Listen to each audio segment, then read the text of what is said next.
Yeah. Welcome students to EPG Pathshala, module number 34, which is class in popular culture. I am Divya I teach English in National Institute of Technology, Silchar, Assam.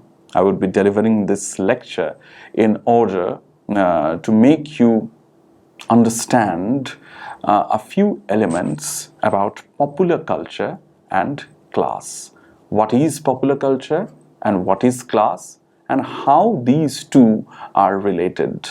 Make no mistake, these two things can be combined and can give you a very specific insight into one of the most important strands of studies in humanities in this modern world, called cultural studies. In order to delineate on this particular topic, popular culture and class, we will dissect the two parts. In one part, we will be talking about popular culture. What is popular culture? And how can it be read or observed from several other critical strands? Same will happen with class. What is class? What is class according to Marxist thoughts? What is class according to post-Marxist thoughts? What are the criticisms against each class and all that? Please remember, I will not be, in the short time, will not be able to give you a very cogent description of whatever I'm talking about, but I'll be giving you enough pointers, and if you take the help of the e-texts in letter, then you'll be having a far better idea. As for the name, popular culture and class, as you can clearly see, there are two items in it. One is popular culture, the other is class. The very first question that comes to our mind is, what is popular culture and what is class? And thirdly, and the most obviously, what is the relation between the two? Popular culture, the word, let's describe it or disseminate it at first. Popular, the word, comes from Latin, popularis, which means of the people.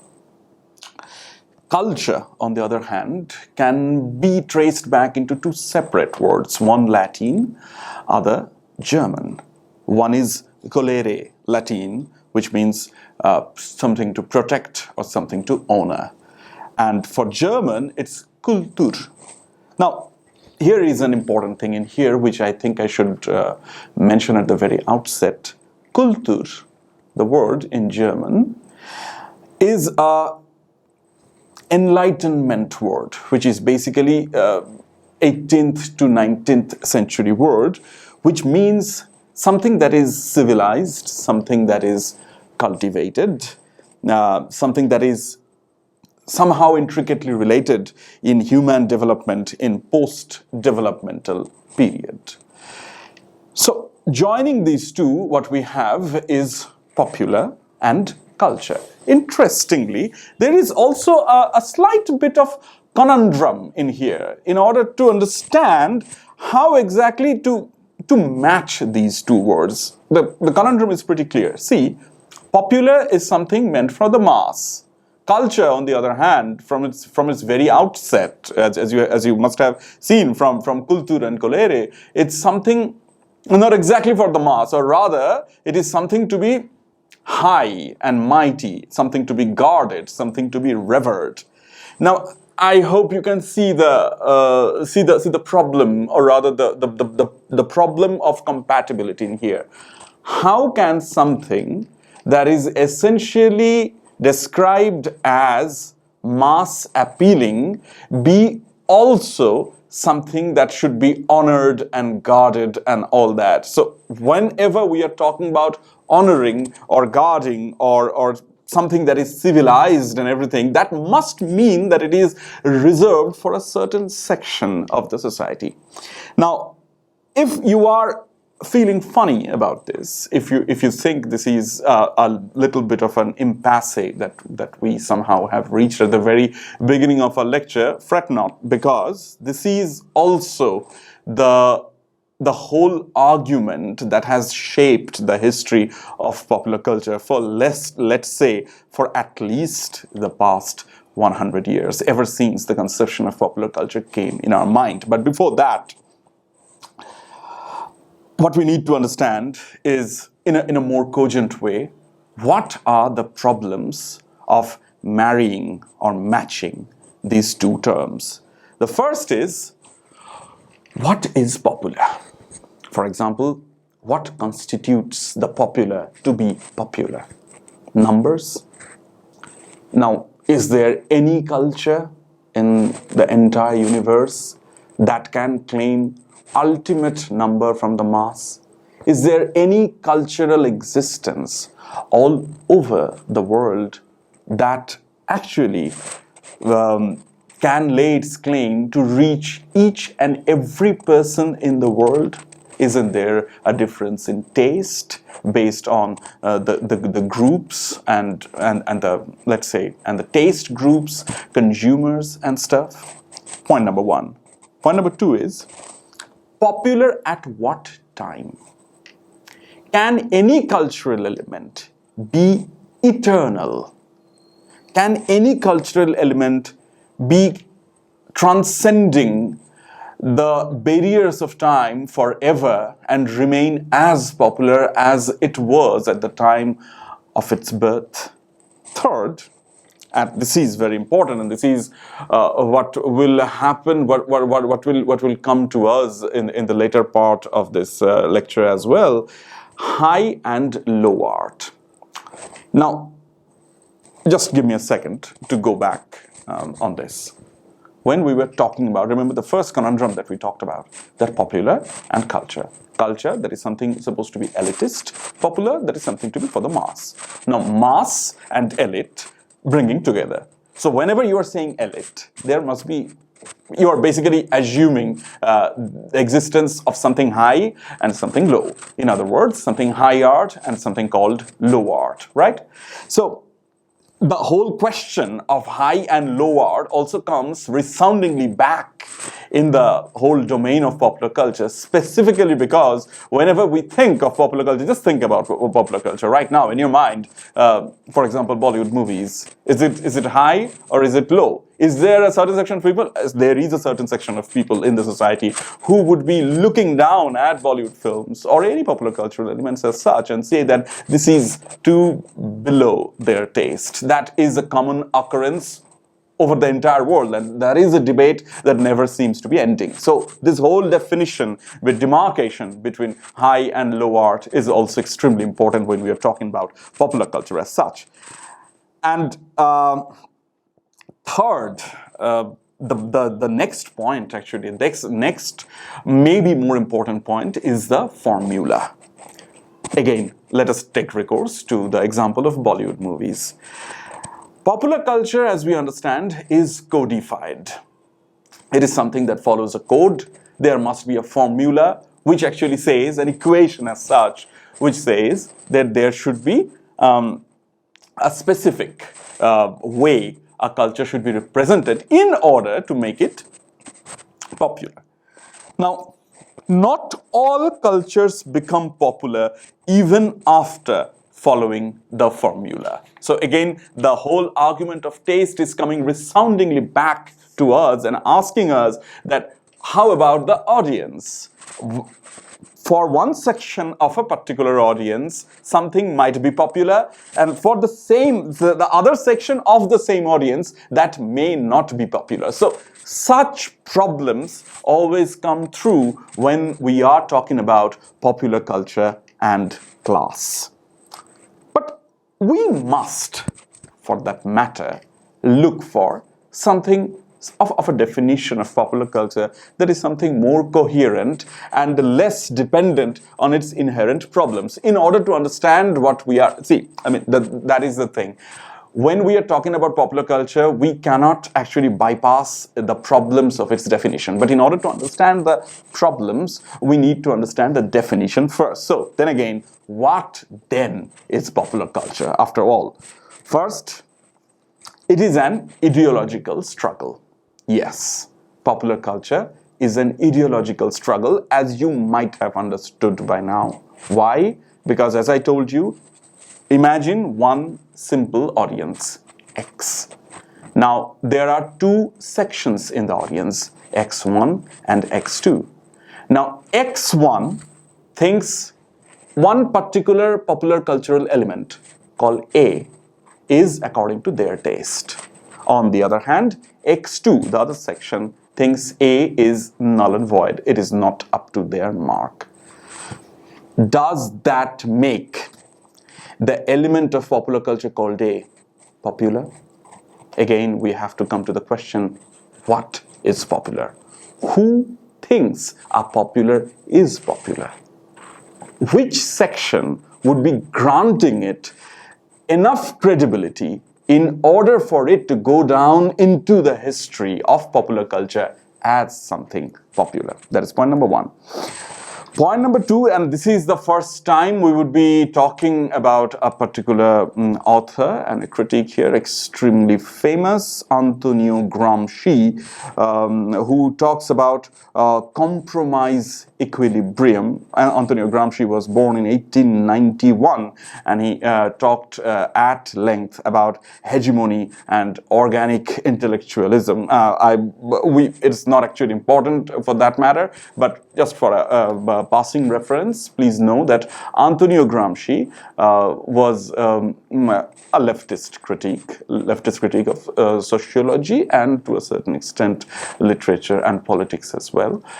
Antonio Gramsci used to believe that there is, in case of popular culture or culture as such, there is always this thing working somehow internecinely called compromise equilibrium. What is compromise equilibrium? Again, imagine the previous example that I served you. One popular cultural element, A, one audience and two segments in it, X1 and X2. So X1 and X2 having different tastes. Now, if we imagine that A, the popular cultural element, somehow makes itself to be somehow, again, very important word, somehow acceptable to both X1 and X2. That is called a compromise equilibrium. Both the sides are compromising with the cultural element called A. Now, this compromise, it may come as a surprise to the audience, but let me tell you, this compromise equilibrium happens all the time in our life. I will give you a better example. How about Coke Studio?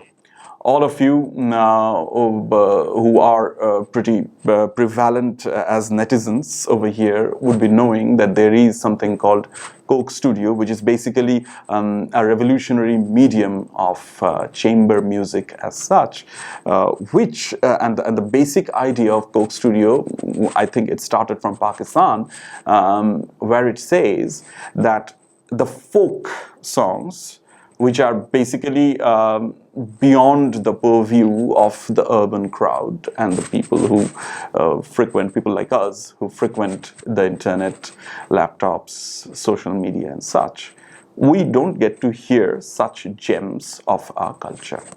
Now, Coke Studio, what it does is brings those cultures into a musical zone which is more viable to us. I'll explain myself. Western music, jazz, rock, pop, all of these, if somehow can be connected to folk and to be made into a fusion, that would be wonderful. And that's what Coke Studio does very successfully. And because of Coke Studio, so many important in their own field, folk artists and everybody has become household names. So, ladies and gentlemen, once again, we are talking about compromise equilibrium. Remember that. This is a compromise.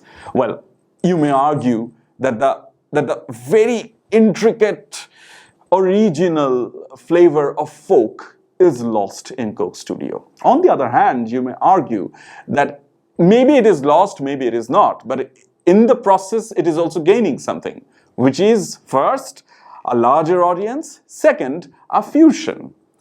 Folk didn't imagine itself to be in a setting of chamber music where rock and pop will be played, but it is happening. So now the whole aesthetic judgment, whether it's good and bad, ladies and gentlemen, let me tell you at this very outset that this whole argument between good and bad, whether it's tasteful or not, is negated when we are talking about ideological struggle and compromise equilibrium, because we are doing a compromise. And when you are doing a compromise, you are taking yourself up from the rather black and white zone of good and bad and be into the gray zone. It is your choice, or rather it is our choice. And the question of good and bad, tasteful or distasteful, is becoming slowly obsolete. So much so about popular culture. Let us talk about class. Now, class, ladies and gentlemen, the first thing that comes to mind is the Marxist theory. Marxist theory, I'm very sure most of the audience would be having somehow or the other, some figments of what it really is, and I wouldn't be boring anybody, but let me just present it very cogently in here, that according to Marxism, the society from ancient times almost is divided into classes. Now, two most recognizable classes, rhetoric-wise, common rhetoric-wise, is bourgeois and proletariat. People who have. Now, these things are not that simple, but for cogency's sake, let's go around it that way. So, let's say bourgeoisie and proletariat. People who's got it, people who doesn't. And now, they are differentiated between themselves through economic distinction. As is quite clear, one person has got some of the money and the other people just do not. So one of the basic problems, or rather the things that has been pointed towards in a critical manner towards Marxist theory, is that first of all, such distinctions between classes are not always made through economics. This is a very prevalent criticism against Marx, that everything that he talks about, or rather the followers, the people who made the Marxist canon as such, it actually puts too much concentration about economics, but there are other elements at play. It's a very controversial manner, and we will not be wasting time on that. And the other criticism leveled against Marxism is the lower and upper class fragmentation. Now, I need to explain this a bit. Marx, in short, imagines that there is a prevalent system. Sorry. There is a prevalent system between lower and upper class. Basically, the lower class will be remaining the lower class, the upper class will be remaining the upper class. The rich will get richer and the poor will get poorer. Now, as it happens in sociology after Marx, and we will be talking about some of them later, it has been noticed, or rather it has been argued, that things are not so rigid. There is a lower class, certainly, but it is also, let's say, it's also layered.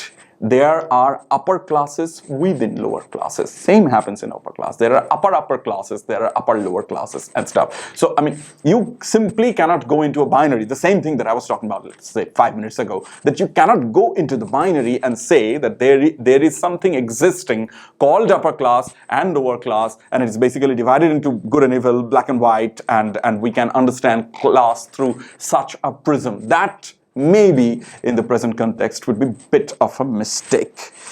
Now, for example, these days, consumerism is one of the greatest metaphors of 21st century. A smartphone that has a genuine access to basically every household.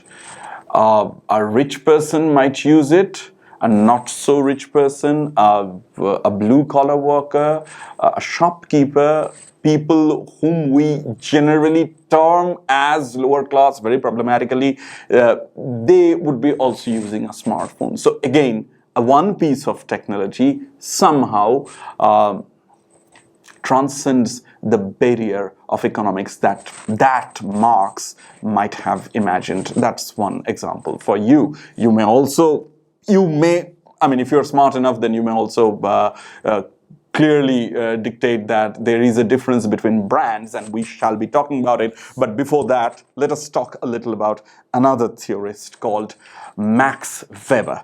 Max Weber, or Max Weber, German political theorist and sociological master, 1864 to 1920. Max Weber goes a little ahead of Marx, and he talks about something called status group. What is a status group? Status group is a group that has its existence based on lifestyle and culture. And now you will see how exactly the question of class is coming slowly closer to the question of culture. So again, status group, what is that? Status group is something based on lifestyle and culture, right? It is more of a consciousness. A status group, what it is more of a consciousness than a clearly demarcated economic position. What I mean by that? Imagine it in this way. A status group is a state of mind. One day I feel I'm rich, or I should be rich, or I should at least pose to be rich. What should I do? Just remember my material positions, that is my economic standing, my financial standing in the world, is one of the poor. Yet, I want to pass off as a rich. Remember, a status. So what do? I buy a smartphone. And my friends around me, who belong to the same class, they point at the phone and say that, wow, you have become a rich man now. You see, this is a state of mind. It actually doesn't mean that I am transcending some economic barrier, but it also means that I am projecting myself into the society as someone who does not belong to the same economic group that society otherwise will demarcate me into. You understand this? So that's it basically. So class, according to Weber, is based on ideological roots, manifestations in products, brands, and hence status. So again, to come back to the very question of class being related to popular culture, let us try to objectify our argument a bit. Popular culture and class is intricately related, as you can clearly see. If you take the smartphone as an example of popular culture, again, remember, popular culture doesn't mean it has to be shown in the screen. It doesn't mean it has to be listened to or should be read or something. Popular culture as such, can be anything that is followed in a mass basis. So then again, my recurrent example of a smartphone is just as much popular culture as, say, tigers in the eye. So there, popular culture and class is intrinsically related. Popular culture maintains the status quo, although giving an illusion of individuality. Why? I'll tell you, illusion is the key word in here. Again, you buy the smartphone, you try to pass off to your friends and to the world as a person not belonging to your domain, to the poor house that you live in, but does it really happen? Really is the key word here. Does it really happen?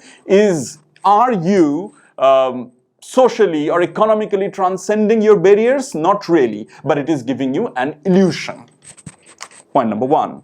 Point number two is or popular culture, thought in that manner, popular culture is a tool of illusion, which basically deludes you into thinking something that you really are not. Or there is also another set of argument that says popular culture can also be a tool of upsetting such a system. It can also be a tool for resisting something. We shall talk about that later. Let us talk about the first part that I was talking about, popular culture and class. Popular culture giving you an illusion and asking you to forget your reality.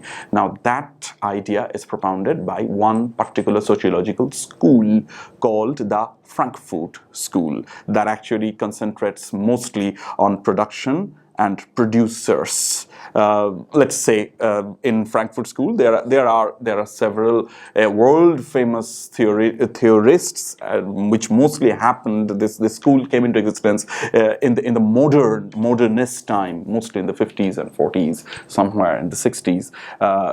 Let's say Theodor Adorno, Max Horkheimer, Herbert Marcuse. We are not going into the details. Let's just talk about what really they said.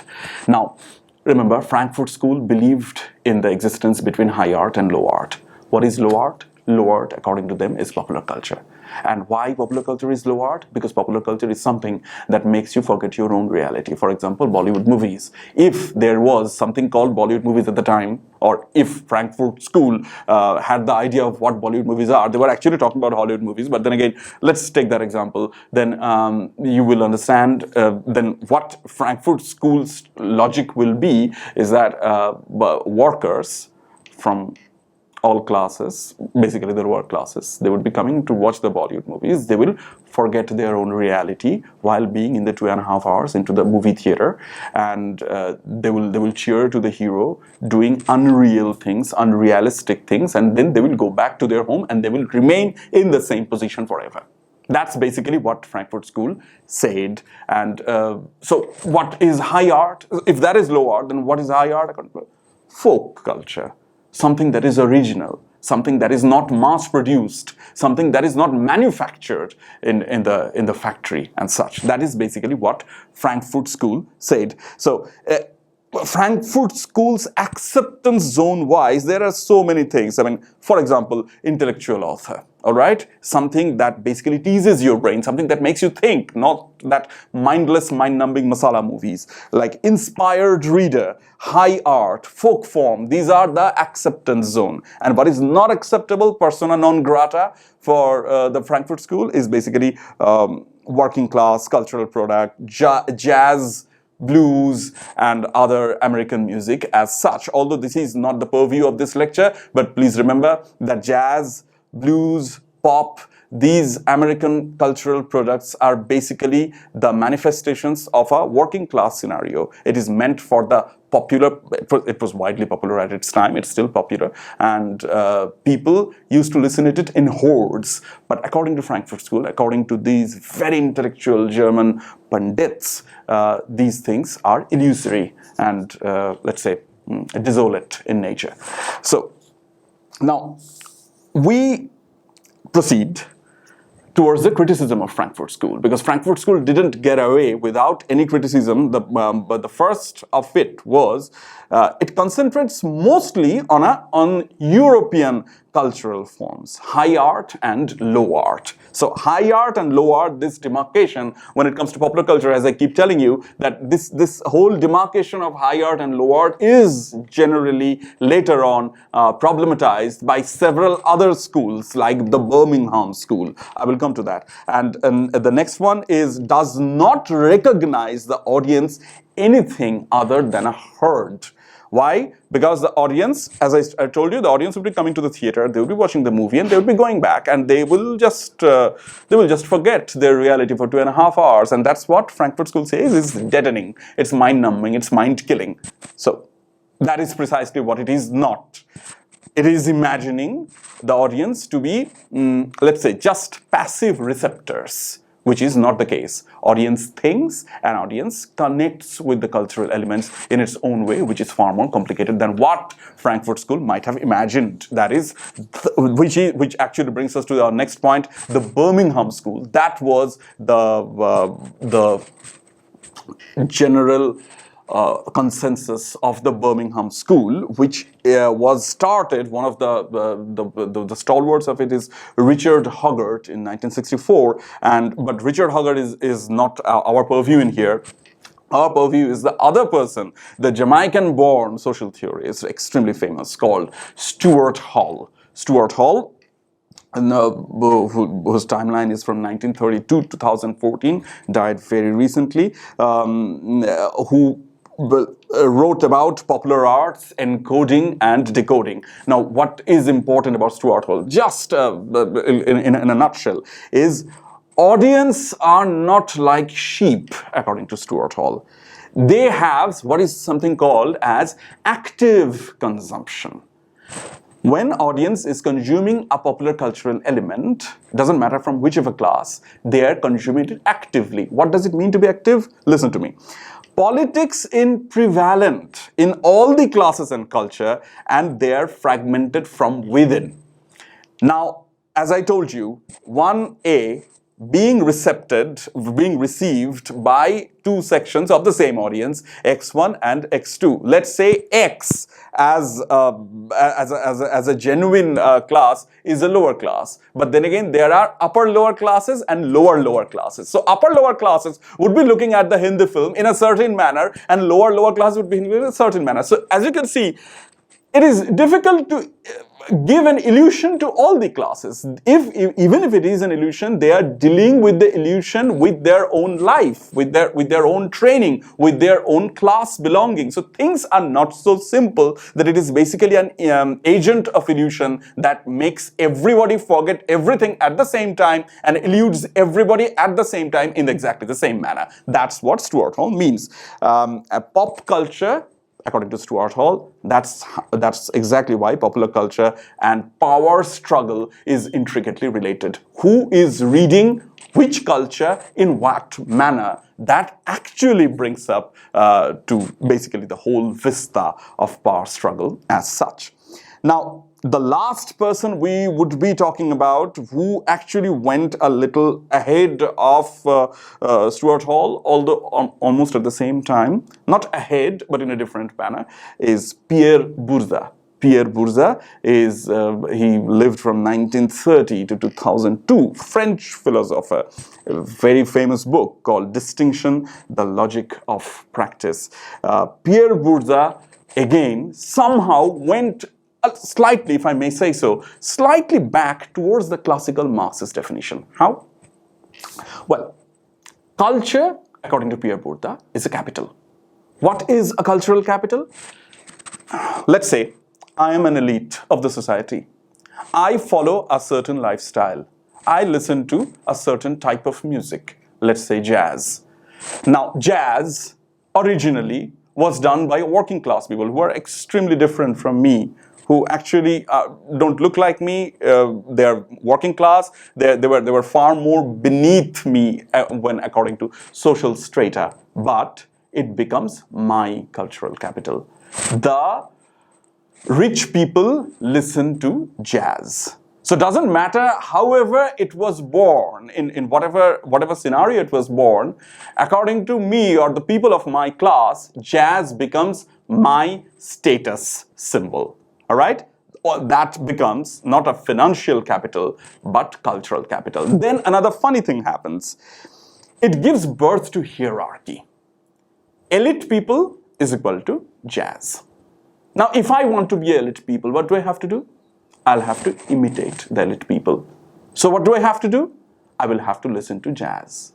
Doesn't matter whether I like it or not. Doesn't matter whether I choose to listen to it or not. That is what is called imitation. I'll just give you one simple example.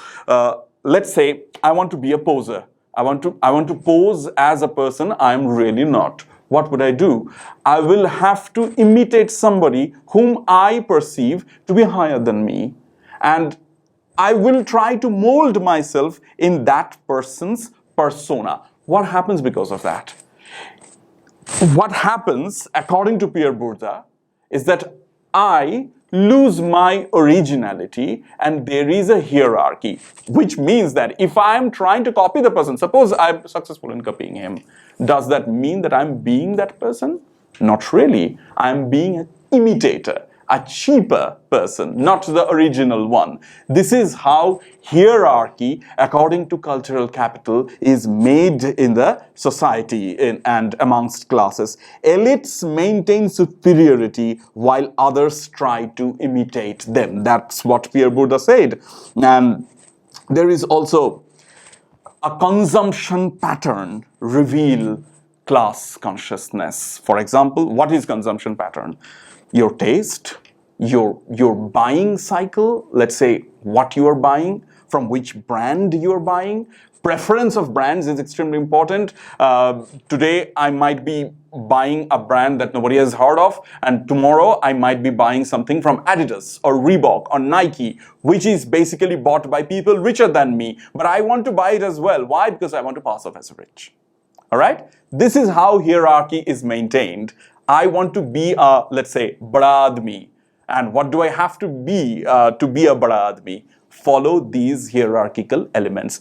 That is basically it. That's what Pierre Boulez says, and that, as you can clearly understand, that also brings popular culture and class, the relation between the two, to a far more problematic zone. Let me tell you, the argument has never ended and it still goes on. But one thing as a conclusion that I would like to say to students is power contestation, where the dominated and dominant vie for supremacy is the thing that is called popular culture.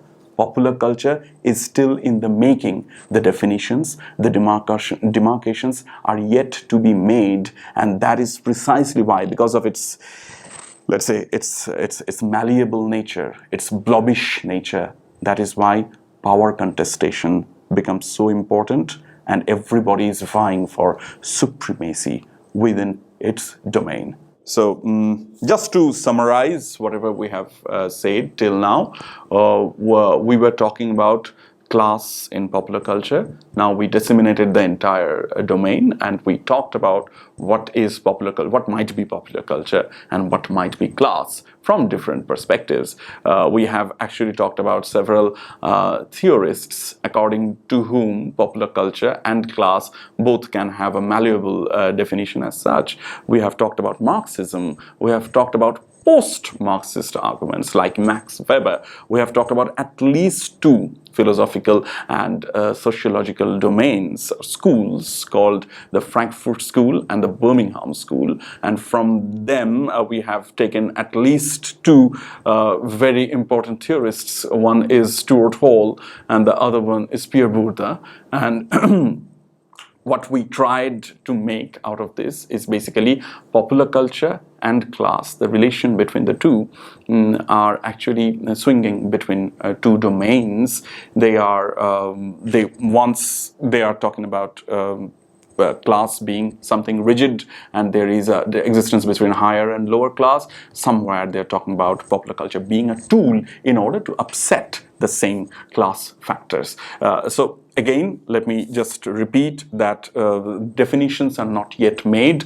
The elements are still hanging in the air. You can make your own definitions in this condition. Just remember that popular culture is a field of power contestation where the dominated and the dominant vie for supremacy. To have some more information on this, please refer to the e-text and the list that is given in the e-text, the whole bibliography, because whatever I have said and more are all included in the e-text list as such. So please do that, and best of luck.